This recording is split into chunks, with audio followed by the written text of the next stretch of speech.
Assalamualaikum warahmatullahi wabarakatuh. A'udzu billahi minasyaitonir rajim. Bismillahirrahmanirrahim. Alhamdulillahil qail awalam yara ila at-tayri fawqahum saffatin wa yaqbi ma yumsikuhunna illa ar-rahman. Asyhadu an la ilaha illallah wahdahu la syarika lah wa asyhadu anna Muhammadan abduhu wa rasuluh. Allahumma shalli ala sayyidina Muhammadin abdika wa rasulika nabiyil ummi wa ala alihi wa sahbihi wa barik wa sallim. Allahumma nawwir qulubana bi nuri hidayatika kama nawwartal arda bi nuri syamsika abadan abada bi rahmatika ya arhamar rahimin. Tuan-tuan dan puan yang dirahmati Allah sekalian, pada pagi ini saya bacakan satu hikmah daripada kitab Hikam yang ringkas, di mana Ibn Atullah menyebutkan ja'alaka zakiran lahu laula fadluhu lam takun ahlan li dzikrihi summa zakiran indahu summa zakiran bih. Maksudnya Allah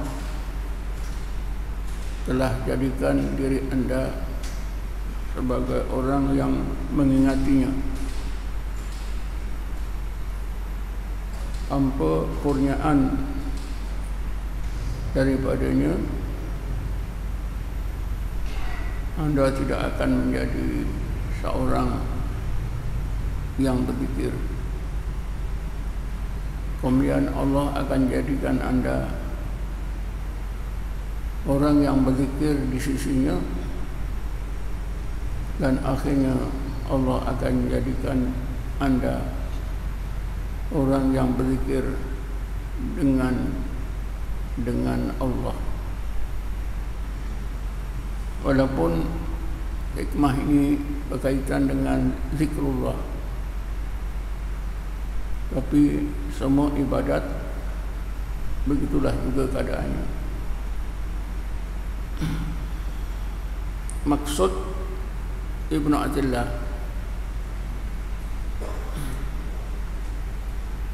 kita berzikir itu dilihat dari sudut hubungannya dengan rahmat Allah,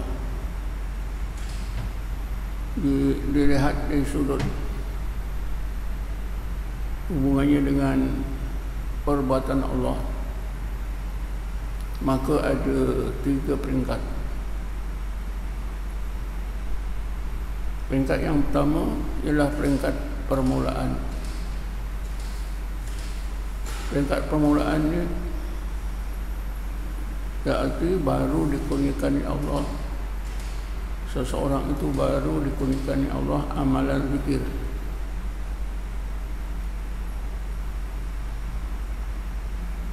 Bila amalan zikir yang dikurniakan Allah itu diterima dengan baik, diamalkan bersungguh-sungguh, maka Allah akan tingkatkan ke tingkat yang lebih baik. Tingkat kedua iaitu zakirun indahu. Ada perbezaannya antara zakirun lahu dengan zakirun indahu. Zakirun lahu, dia rasa orang yang berzikir itu, dia rasa dia yang berzikir bersungguh-sungguh. Dia tidak ingat pun amalan zikirnya itu adalah kurniaan daripada Allah. Jadi lama kelamaan bila dia berzikir bersungguh-sungguh, dia rasa Allah sudah terbayang, kewujudan Allah itu sudah terbayang,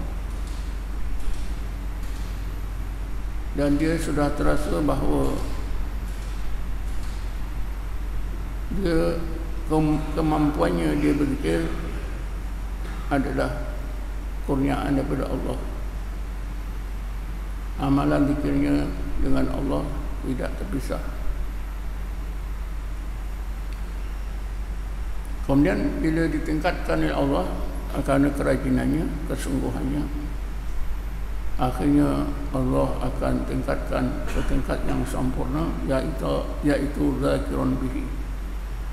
Orang tersebut berzikir sehingga dia rasa amalan zikir itu dilakukan, hilang perbuatan diri, tapi yang dia rasa ialah perbuatan Allah semata-mata. Zakirun billah. Daripada amalan zikir ini, maka begitulah juga amalan-amalan yang lain. Semua amalan sama saja, bukan saja zikir, solat, puasa, apa saja amalan dalam Islam yang diwajibkan maupun yang disunatkan sama. Semuanya akan melalui 3 peringkat.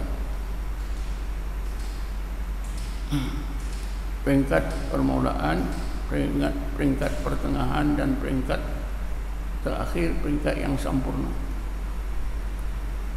Konsep tersebut, tuan-tuan, didasarkan oleh Ibnu Athilah dalam hubungan perbuatan kita dengan perbuatan Allah Subhanahu wa taala. Allah Subhanahu wa taala berfirman dalam Quran, Bismillahirrahmanirrahim, Wallahu khalaqakum wa ma ta'malun. Allah menjadikan kamu, dan Allah juga menjadikan apa yang kamu lakukan.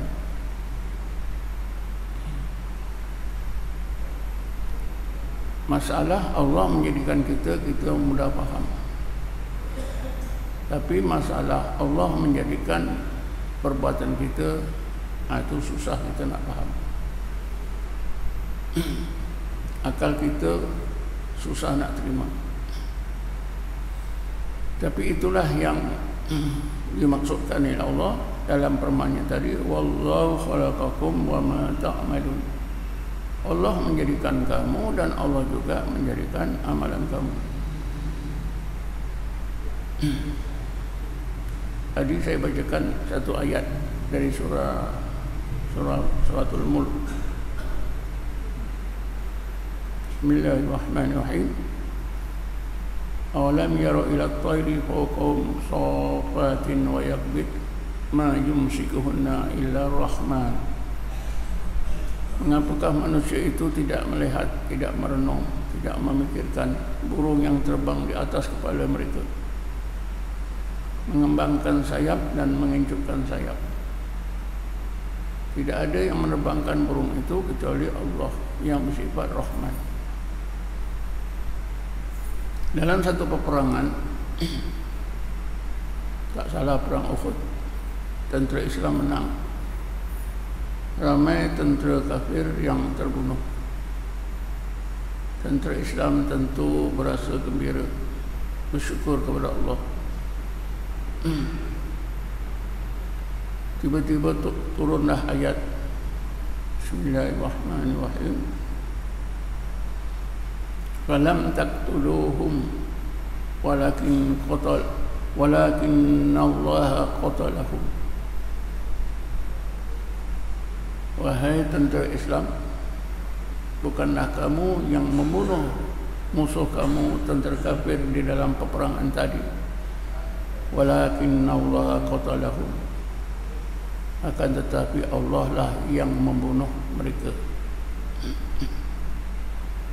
Ayat ini disambung lagi, mengingatkan Nabi kita Muhammad SAW wa ma ramaita id ramaita walakinna Allah ramah. Ya Muhammad, bukan engkau yang melepaskan anak panah ketika engkau memanah, akan tetapi Allah lah yang memanah.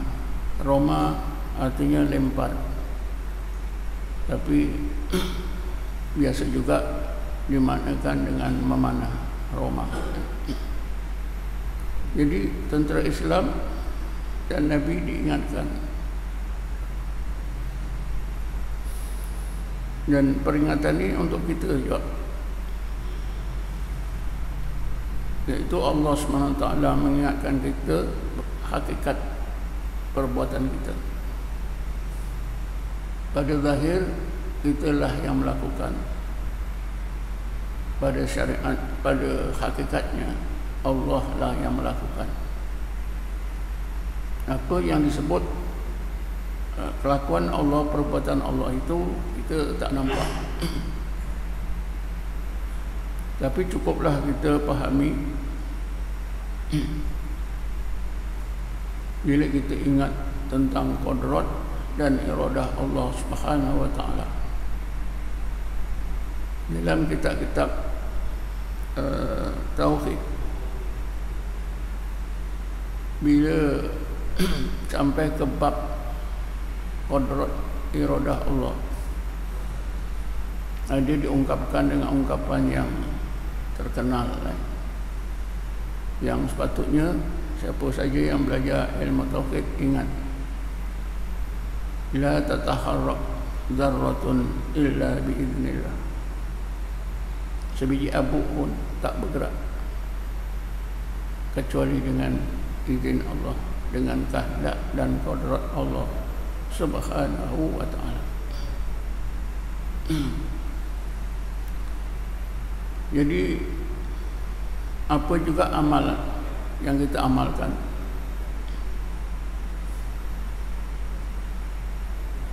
menurut pandangan Ibnu Athaillah ada 3 peringkat. Peringkat permulaan iaitu peringkat hidayat. Apa saja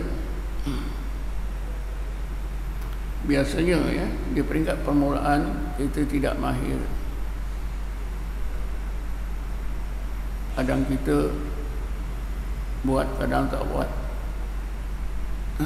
Tetapi sekiranya kita sedar bahawa amalan baik yang kita lakukan itu kurniaan daripada Allah Subhanahu wa taala, maka kita akan sungguh-sungguh jaga, lakukan dengan sungguh-sungguh. Itulah peringkat yang pertama, bahawa ibadat yang kita lakukan itu datangnya daripada Allah, baru kita terima. Malahan bukan saja ibadatnya, sifat-sifat baik yang kita terima dari Allah pun sama saja. Seperti katalah sifat taubat. Entah bagaimana tiba-tiba kita berasa ingin bertaubat dengan sebenar-benar taubat. Jadi peringkat permulaan taubat ini diistilahkan tadilah kurniaan daripada Allah semata-mata. Jadi kita rasa kita belum mantap melakukan taubat, kita belum mantap dalam menjaga usaha taubat kita. Mungkin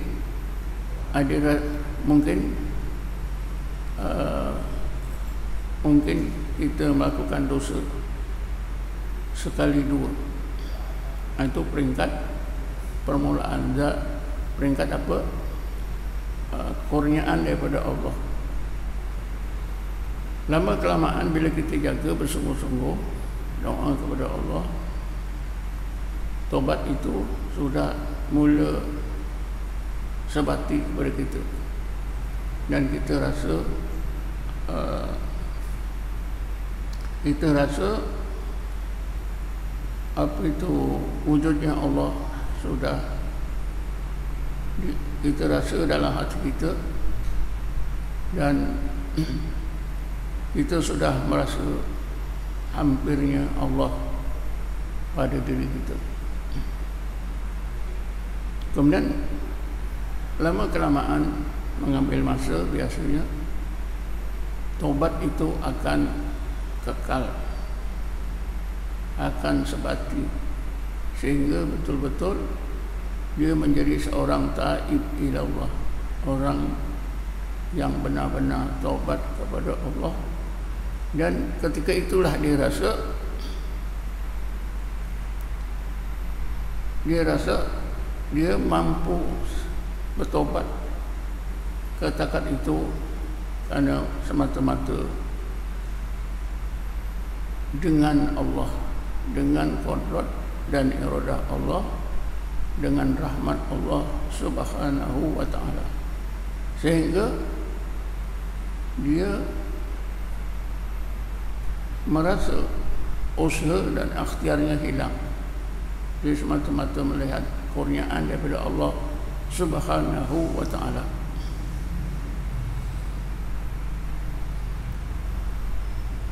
Ada ayat yang menyebutkan supaya kita merasa begitu, supaya kita merasa billah. Selain daripada ayat-ayat yang telah saya bacakan tadi, ya, selalu kita sebut la haula wala quwwata illa billah. Allah juga berfirman, bismillahirrahmanirrahim, qul bi fadlillahi wa bi rahmatihi fa bidzalika falyafrahu wa khairum mimma yajma'un. Ya Muhammad, kau ajarkanlah kepada umatmu supaya umatmu itu merasa suka dan gembira karena telah menerima berbagai kurniaan dan rahmat daripadanya. Kalau mereka merasa begitu, itu adalah lebih baik daripada mereka merasa telah melakukan sesuatu kebaikan. Biasa bila kita sudah berjaya melakukan satu-satu perintah Allah, kita rasa bersyukur, kita rasa lapang.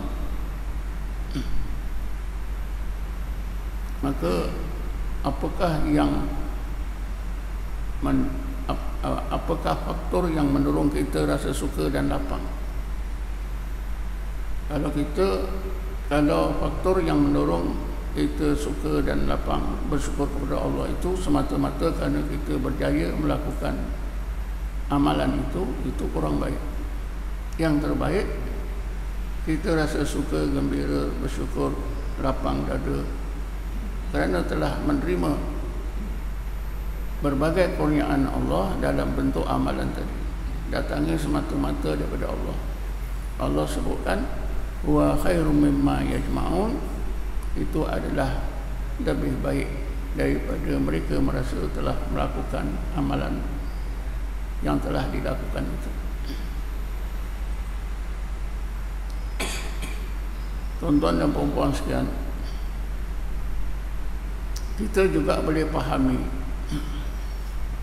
apa yang dimaksudkan oleh Ibnu Athaillah tadi, 3 peringkat amalan.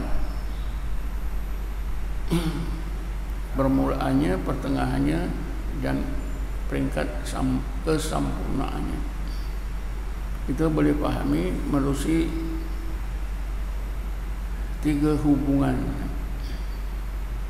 3 hubungan ini tadilah saya ambil contoh dalam surah Al-Mulk tadi tentang burung terbang.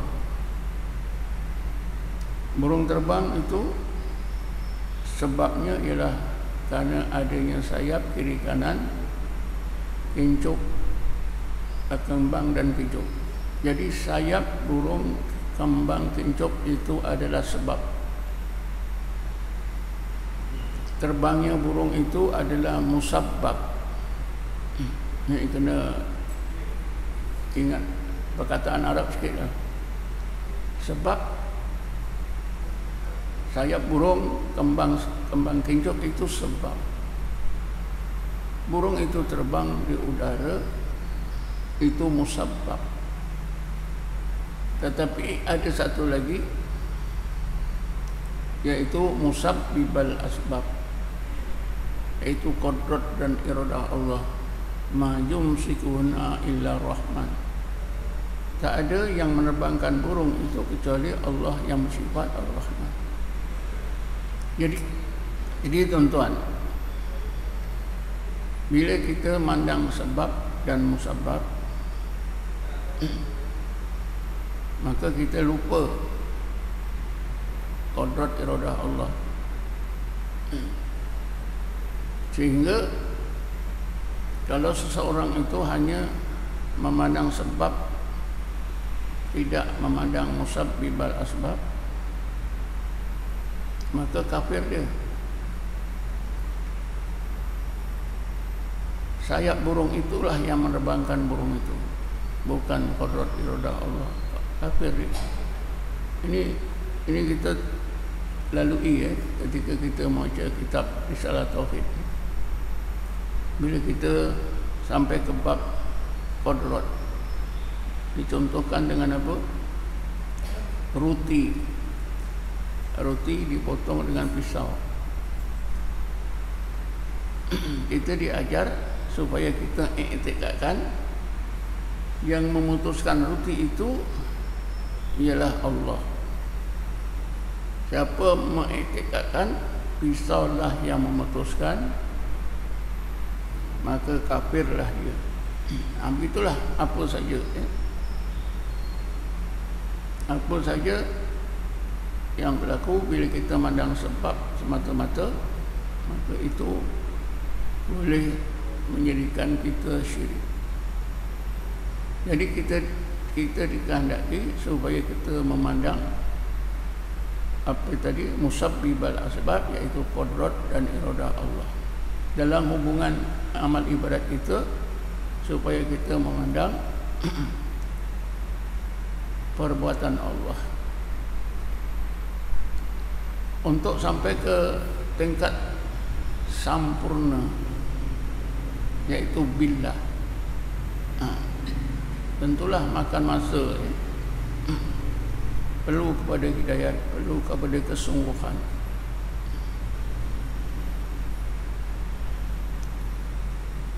Memanglah permulaan apa pun susah, tapi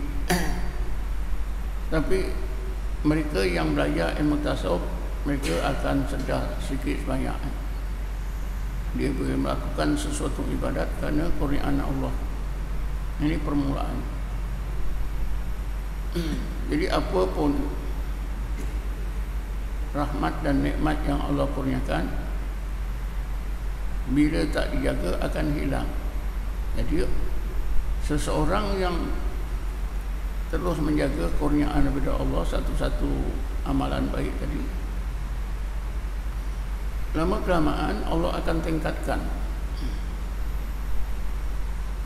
rasa dalam fizikalnya, rasa dalam rohaninya. Kelihatan dia tambah rajin, tambah aktif mengamalkan amalan tersebut. Ini menunjukkan bahawa usahanya menjaga kurniaan daripada Allah yang merupakan apa juga ibadat tadi sudah ditingkatkan oleh Allah ke tingkat yang kedua, kerana dia merasa apa yang disebutkan oleh Ibnu Athaillah tadi, zakirun indahu. Zakirun indahu itu artinya orang tersebut beramal ibadat. Kalau zikir, zikirlah. Kalau dia solat, solatlah. Dia sudah merasa bukan saja kewujudan Allah, dia sudah rasa hubungan perbuatannya dengan perbuatan Allah. Dia sudah rasa Allah itu sangat hampir, dan dia sudah rasa segala perbuatannya itu datangnya daripada Allah. amal-amal baiknya itu semuanya datangnya daripada Allah, dan dia merasa semakin hampir kepada Allah, makin dekat kepada Allah. Dia semakin kenal Allah Subhanahu Wa Taala, kesedarannya semakin bertambah elok tentang Allah Subhanahu Wa Taala. Ini kelihatan daripada kecergasan dia beribadat, dia melakukan amalan-amalan baik yang lain. Bila diteruskan tuan-tuan peringkat kedua ni, zakirun indahu, akhirnya Allah sempurnakan ibadatnya dengan apa? Zakirun bihi, segala-galanya dengan Allah, hilang perbuatan diri. Bila hilang perbuatan diri, segala-galanya dengan Allah, itulah amalan yang terbaik.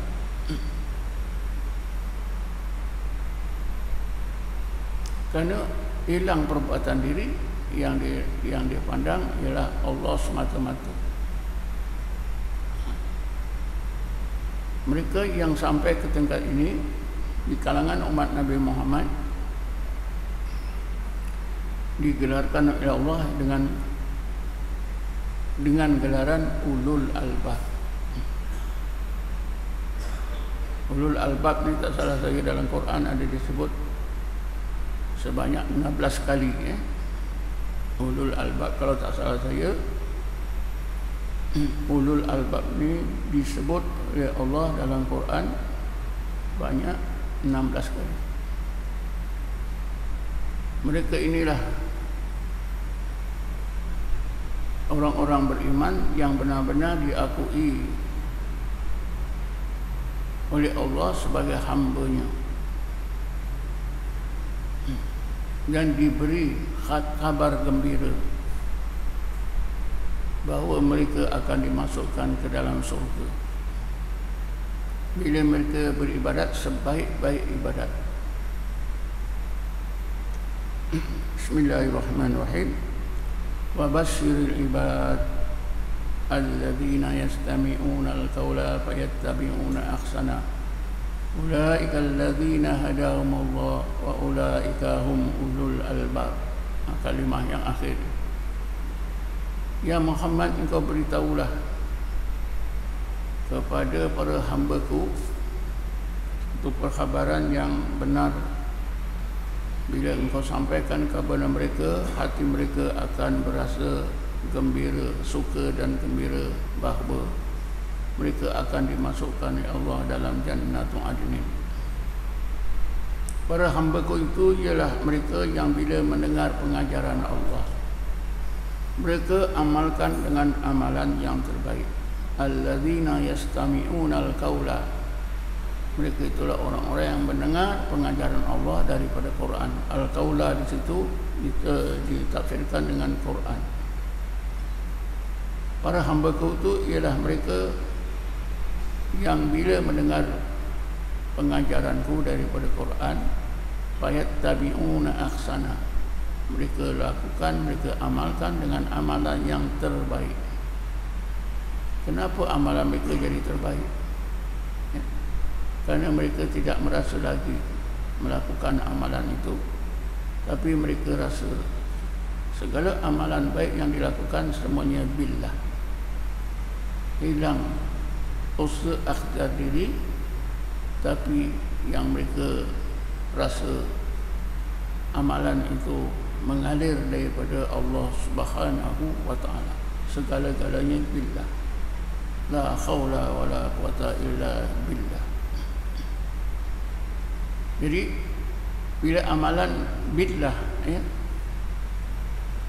tentulah amalan ini amalan yang ikhlas, tidak ada apa-apa unsur yang dianggap menyentuhkan Allah,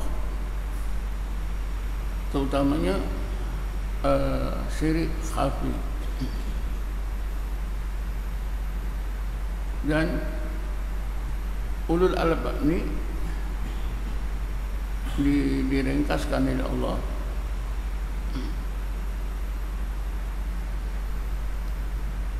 sentiasa duduk dalam tazakkur.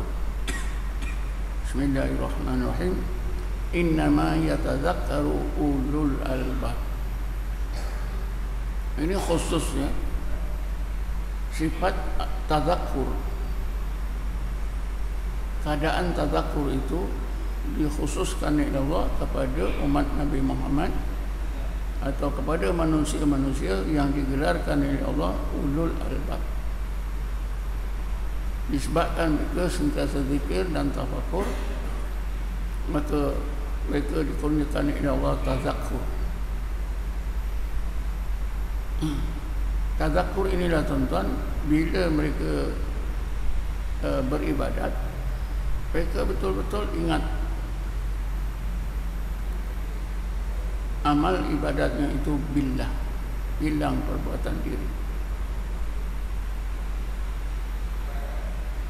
Zahir batinnya dia rasa seluruh ibadatnya datangnya daripada Allah, mengalir dari rahsia perbuatan Allah, kurnia Allah, rahmat Allah kepada dirinya.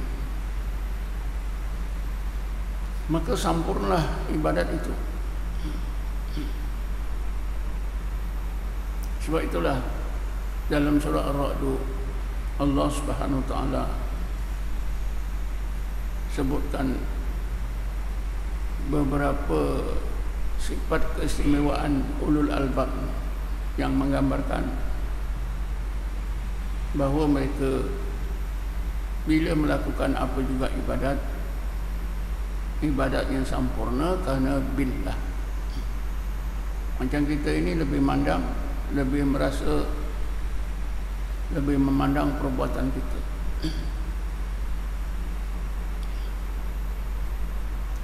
Bismillahirrahmanirrahim.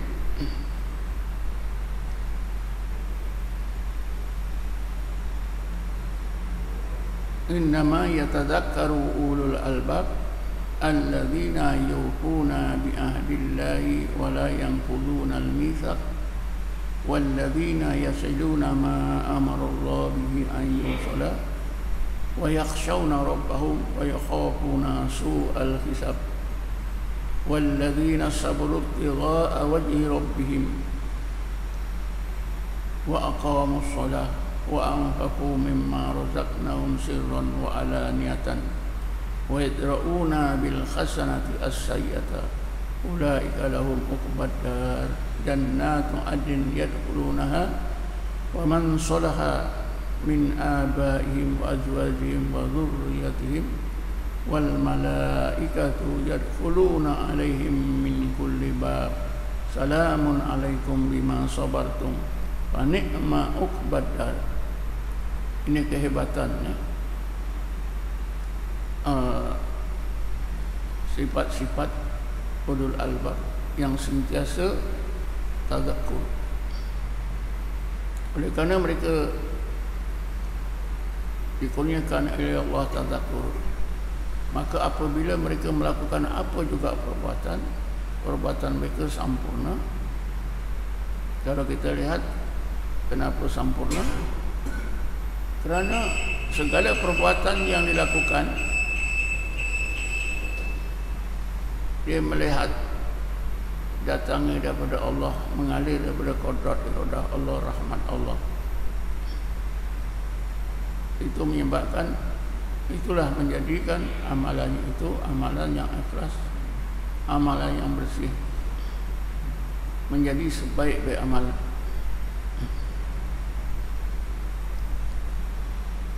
Seperti jugalah mereka ni dapat contoh daripada amalan Rasulullah SAW.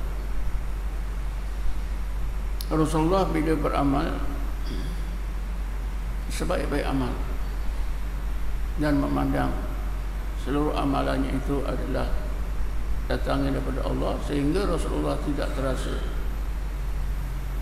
tidak terasa dirinya melakukan amalan.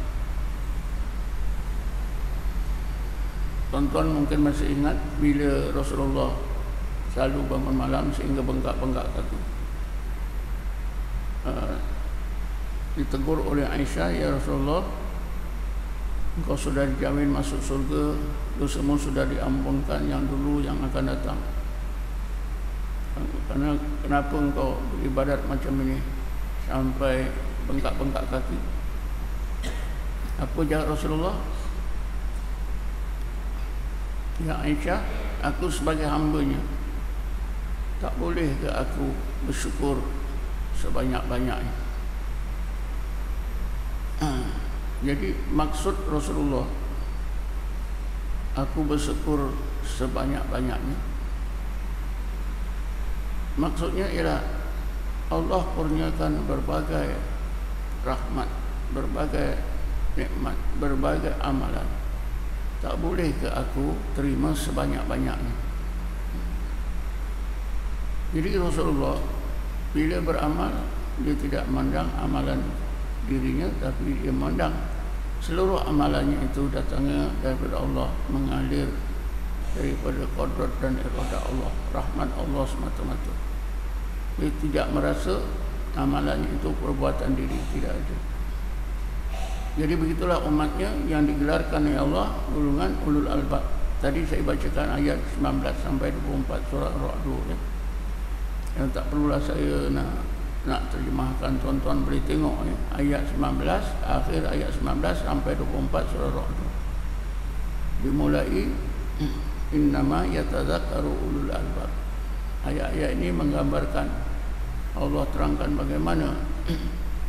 bagaimana sifat-sifat, ciri sifat-sifat ulul albab yang menunjukkan semuanya ulul albab ini duduk dalam hakikat qudrat dan iradah Allah Subhanahu wa taala. Jadi setakat inilah tuan-tuan untuk pagi ini. Kesimpulannya, kita mohonlah kepada Allah, mudah-mudahan amal ibadat kita ini yang memang kurniaan daripada Allah, biarlah Allah tingkatkan ke tingkat yang sempurna, yaitu billah. Kalau zikir billah. Dan ini memang kita di dalam ilmu tasawuf kita digalakkan supaya berdoa. Kalau zikir, ya Allah jadikanlah aku ni orang yang zakiran bika. Ya Allah, jadikanlah aku ini menjadi orang yang mengingati Engkau dengan rahmat-Mu, dengan qudrat iradah-Mu. Begitu juga lah solat, itu apa juga solat, apa juga ibadatnya, kita mintalah supaya Allah sampaikan ke tingkat yang sempurna, yaitu billah. Apapun bila billah barulah sempurna.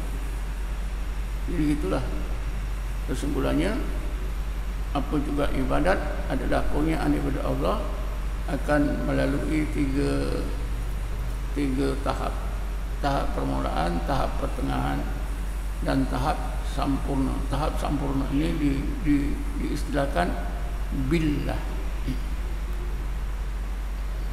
Contohnya ibadat Rasulullah SAW, ibadat ulul albab. Wallahu a'lam. Assalamualaikum warahmatullahi taala wabarakatuh. A'udzubillahi minasyaitonir rajim. Bismillahirrahmanirrahim. Wassalatu wassalamu ala asyrafil anbiya'i wal mursalin sayyidina Muhammadin wa ala alihi washabbihi ajma'in.